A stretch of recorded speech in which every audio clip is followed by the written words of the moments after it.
Welcome to Nation Digital News. Money market volatility ahead.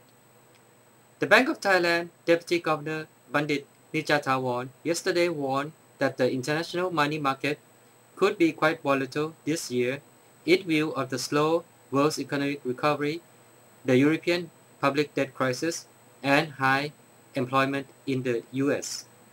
Hence, Thai money market is likely to fluctuate and business operators and exporters are advised by the Thai Central Bank to closely monitor the movement of the global money markets and factor in the risks in their business decisions. However, the economic fundamentals and growth outlook of most Asian countries are better than that of the US, Japan, and the European Union.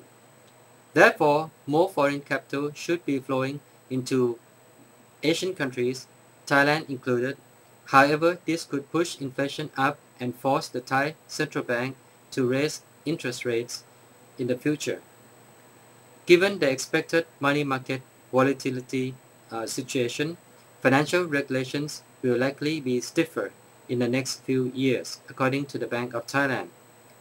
Meanwhile, European financial authorities has decided that European Union countries which overspend their budgets should be sanctioned. There will be stricter supervision over national budgets, banks' solvency, including preventive and corrective measures. I'm Anuson Setaman, reporting for Nation Digital News.